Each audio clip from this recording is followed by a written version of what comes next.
Hello everyone, मैं प्रशांत आपका स्वागत करता हूं मेरे इस चैनल में। तो चलिए शुरू करते हैं बिना किसी देरी के। आज हम पढ़ेंगे फ्रेंड्स बिहार जीके के बारे में, मतलब बिहार सामान्य ज्ञान के बारे में फ्रेंड्स।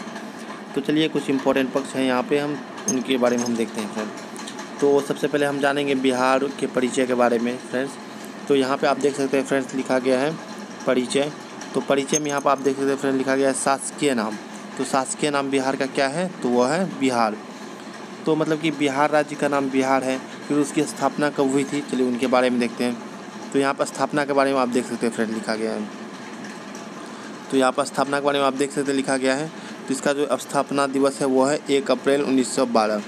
तो 1 अप्रैल 1912 की इनकी स्थापना हुई थी, लेकिन इनका स्थापना दिवस है 22 मार्च। 22 मार्च को बिहार दिवस मनाया जाता है। और बिहार की स्थापना कब हुई थी? 1 अप्रैल 1912 को फ्रेंड्स। और राजधानी इनकी हम देखते हैं। तो राजधानी के बारे में हम जब देखते हैं तो यहाँ पे आप देखते हैं पटना। तो बिहार की राजधानी पटना। उच्च न्यायालय, तो उच्च न्यायालय के बारे में देखते हैं। तो उच्च न्यायालय भी स्थापित कहाँ है? तो पटना में स्थापित है। और बिहार की राजकीय भाषा हम देखते हैं तो यह है हिंदी। और द्वितीय राजकीय भाषा वह है उर्दू। तो यहाँ पे आपको ये नोट कर लेना है फ्रेंड्स कि बिहार में द्वितीय राजकीय भाषा उर्दू है तथा प्रथम राजकीय भाषा हिंदी है फ्रेंड्स। फिर यहाँ आगे देखते हैं फ्रेंड्स। तो आगे आप देख सकते हैं राज्य की अन्य भाषाएं। तो राज्य की अन्य भाषाओं में आप यहाँ देख सकते हैं मैथिली, भोजपुरी, मगही, वज्जिका तथा अंगिका, ये जो है कि राज्य की अन्य भाषाएं हैं। तो फ्रेंड्स चलिए हम पार्ट 2 देखते हैं। तो पार्ट 2 में हम देखेंगे यहाँ पे राज्य के प्रतीक के बारे में फ्रेंड्स। तो चलिए स्टार्ट करते हैं इन्हें। तो फ्रेंड्स यहाँ पे आप देख सकते हैं लिखा गया है राजकीय पशु। तो राजकीय पशु जो लिखा गया है फ्रेंड्स यहाँ पे आप देख सकते हैं लिखा हुआ है। तो इसमें पूछा गया कि बिहार का राजकीय पशु कौन है? तो यहाँ पे आप देख सकते हैं लिखा गया है बैल। तो यहाँ पे आप स्पष्ट रूप से देख सकते हैं कि बिहार का राजकीय पशु बैल है। और इन्हें याद कर लेना चाहिए क्योंकि ये काफ़ी एग्जाम में पूछे जा चुके हैं। दूसरा है राजकीय पक्षी है गौरैया, इन्हें आप याद कर सकते हैं। तीसरा है राजकीय पुष्प गेंदा फूल। और फिर अगला है राजकीय वृक्ष है पीपल। और फिर अगला प्रश्न में यहाँ पर आप देख सकते हैं लिखा गया राजकीय चिन्ह। तो राजकीय चिन्ह है बोधि वृक्ष। तो बोधि वृक्ष जो है राजकीय चिन्ह है। राजकीय वृक्ष में पीपल है, आप इन्हें याद कर सकते हैं फ्रेंड्स। और राजकीय मछली है मांगुर, आप इन्हें ध्यान रखिएगा फ्रेंड्स। तो ये मछली जो है कि मछली का नाम जो है काफ़ी बार पूछा गया है एग्जाम समय BPSC सबका एग्जाम में। फिर आगे देखिए, आगे लिखा गया है राज्य के मेधा दिवस। तो राज्य के मेधा दिवस जो है 30 दिसंबर को मनाया जाता है। फिर राज्य का महापर्व जो है छठ है, जो कि छठ लगातार 2 दिन तक होता है फ्रेंड्स। अगर ऐसे देखा जाए तो लगातार यह 4-5 दिन तक होते रहता है। फिर आगे देखिए, आगे है सर्वोच्च शिखर। तो आगे सर्वोच्च शिखर है सोमेश्वर का शिखर, जो 874 मीटर का है। फिर आगे देखते हैं तो अगला है हमारा बिहार का शोक। तो बिहार का शोक है कोसी नदी, आप इन्हें नोट कर सकते हैं। तो फ्रेंड्स यहाँ पे आप देख सकते हैं भौगोलिक परिचय के बारे में। तो यहाँ पे अक्षांशीय विस्तार दिया गया है फ्रेंड्स, आप इन्हें नोट कर सकते हैं कॉपी में। और फिर देशांतर विस्तार यहाँ पे आप देख सकते हैं लिखा गया है। फिर आगे देखिए, आगे है आकृति।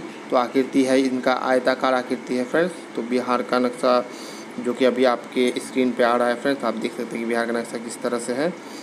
और फिर इसका हम क्षेत्रफल देखते हैं फ्रेंड्स। तो क्षेत्रफल जो है ये है 94,163 वर्ग किलोमीटर। तो आप इन्हें नोट कर सकते हैं फ्रेंड्स।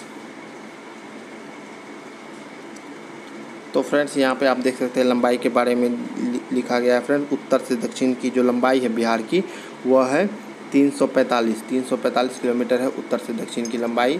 फिर यहाँ पे आप चौड़ाई देख सकते हैं फ्रेंड्स, पूरब से पश्चिम की जो चौड़ाई है तो इनका जो है 483 किलोमीटर है। तो 483 किलोमीटर आप इन्हें नोट कर सकते हैं। फिर अगला देखिए, अगला है औसत ऊंचाई।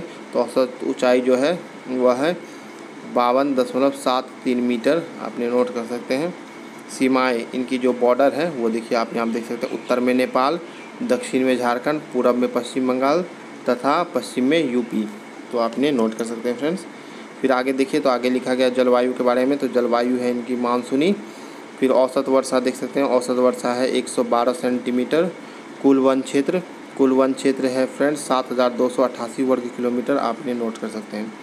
फिर आगे देखिए, तो आगे यहाँ पे लिखा गया फ्रेंड्स शुद्ध बोया गया क्षेत्र, तो शुद्ध बोया गया क्षेत्र जो है 60.48% क्षेत्र पर है फ्रेंड्स। यहाँ पे आप देख सकते हैं, इन्हें नोट कर सकते हैं। फिर आगे है गैर कृषि कार्यों में लगी भूमि, तो यह है आप 16,35,467 हेक्टेयर में फ्रेंड, जो कि 17.37% में आता है। अगला आप देख सकते हैं फ्रेंड्स, यहाँ लिखा गया है ऊसर एवं गैर कृषि योग्य भूमि, तो ऊसर एवं गैर कृषि योग्य भूमि जो है फ्रेंड्स वो है 4.64% क्षेत्र पर। यहाँ पे आप देख सकते हैं लिखा गया है, इसका है 4,36,503 हेक्टेयर, तो आप इन्हें नोट कर सकते हैं फ्रेंड। फिर हम आगे बढ़ते हैं। फिर यहाँ पे आप देख सकते हैं अस्थायी चारागाह जो है 18,356 हेक्टेयर में है, जो 0.19% पर आता है फ्रेंड्स। तो फ्रेंड्स इसी तरह हम आगे बढ़ते हैं और यहाँ पे आप देख सकते हैं लिखा गया है विविध पेड़ एवं बगीचा, तो विविध पेड़ एवं बगीचा में आप देख सकते हैं ये आता है 2.45% ज़मीन में, और इनका जो क्षेत्रफल है वो है फ्रेंड्स 2,30,286 हेक्टेयर। फिर हम आगे बढ़ते हैं और आगे में यहाँ पर आप देख सकते हैं फ्रेंड्स कृषि योग्य बंजर भूमि, तो कृषि योग्य बंजर भूमि जो है वो है 0.51% में, इसका है 48,215 हेक्टेयर। फिर आगे बढ़िए, आगे है चालू प्रति भूमि, तो इसका जो है फ्रेंड्स वो है 5,95,059 हेक्टेयर, जो होता है 6.32% क्षेत्र में। फिर आगे देखिए फ्रेंड्स, ये है अन्य प्रति भूमि, तो अन्य प्रति भूमि जो है फ्रेंड्स वो है 1.50% क्षेत्र में फ्रेंड्स, जो देख सकते हैं आप फ्रेंड्स यहाँ लिखा गया 1,41,326 हेक्टेयर में यह फैला हुआ है। फिर आगे देखिए, आगे बढ़ा है बाढ़ प्रभावित क्षेत्र, तो बाढ़ प्रभावित क्षेत्र है 64.41 लाख हेक्टेयर, 64.41 लाख हेक्टेयर में है, जो कि कोसी जो है यहाँ पे काफ़ी तबाही मचाती है फ्रेंड्स। फिर हम आगे बढ़ते हैं। फिर आगे है सर्वाधिक वर्षा वाला जिला, तो सर्वाधिक वर्षा वाला जिला है किशनगंज, तो अपने नोट कर सकते हैं। सबसे कम वर्षा वाला जिला, तो सबसे कम वर्षा वाला जिला है औरंगाबाद। आगे देखिए सर्वाधिक गर्म वाला जिला, तो ये है गया, तो सर्वाधिक गर्मी का ये जिला है। फिर आगे नोट डाउन करते हुए हम देखते हैं सर्वाधिक ठंडा जिला, तो सर्वाधिक ठंडा जिला में भी गया ही आ जाता है, मतलब सर्वाधिक गर्म जिला और सर्वाधिक ठंडा जिला में दोनों में गया आ जाता है। सबसे बड़ी सिंचाई परियोजना, तो बिहार की जो सबसे बड़ी सिंचाई परियोजना है फ्रेंड्स, तो उन्हें आप नोट डाउन कर सकते हैं, ये है गंडक परियोजना। तो गंडक परियोजना जो है सबसे बड़ी सिंचाई परियोजना है, आप इन्हें नोट कर सकते हैं।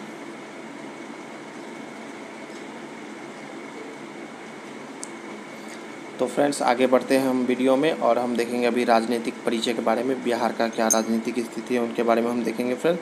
तो यहाँ पे आप देख सकते हैं लिखा गया है लोकसभा के सदस्यों की संख्या, तो लोकसभा के सदस्यों की संख्या बिहार में हो जाता है फ्रेंड्स 40, तो आप इन्हें नोट डाउन कर सकते हैं। फिर आगे देखिए लोकसभा में अनुसूचित जाति की आरक्षित सीटें, तो ये हो जाता है फ्रेंड्स 6, जिसमें है गोपालगंज, हाजीपुर, समस्तीपुर, जमुई, गया और सासाराम, तो आप इन्हें नोट डाउन कर सकते हैं। फिर आगे देखिए, आगे लिखा गया है राज्यसभा सदस्यों की संख्या, तो राज्यसभा में सदस्यों की संख्या बिहार से कितनी है, तो 16, आप इन्हें नोट कर सकते हैं। फिर आगे देखिए, आगे लिखा गया है विधानमंडल, तो विधानमंडल के बारे में यहाँ पर आप देख सकते हैं लिखा गया फ्रेंड द्विसदनात्मक, तो बिहार का जो विधानमंडल है वह द्विसदनात्मक है, जिसमें एक होता है विधानसभा और दूसरा होता है विधान परिषद, आप इन्हें नोट कर सकते हैं। तो फ्रेंड्स आगे देखिए, आगे लिखा गया है विधानसभा सदस्यों की संख्या, विधानसभा सदस्यों की संख्या 243 है, आप ये नोट डाउन कर सकते हैं। फिर यहाँ आप देखिए विधान परिषद के सदस्यों की संख्या हुआ है 75, विधानसभा में अनुसूचित जातियों के लिए आरक्षित सीटें हुआ है 38, और फिर आगे देखिए यहाँ है विधानसभा में अनुसूचित जनजाति के लिए आरक्षित सीटें, तो वह है 2, जिसमें कि कटोरिया एवं मनिहारी आता है फ्रेंड्स, तो आप इन्हें नोट डाउन कर सकते हैं। आप इन्हें कॉपी में लिखते जाए फ्रेंड्स, क्योंकि यह बीपीएससी और बिहार लेवल के जितने भी एग्ज़ाम होते हैं उसमें इन्हें पूछने की ज़्यादा संभावना होती है फ्रेंड्स। यह वीडियो आपको अच्छी लगी होगी तो सब्सक्राइब करें हमारे चैनल को। धन्यवाद।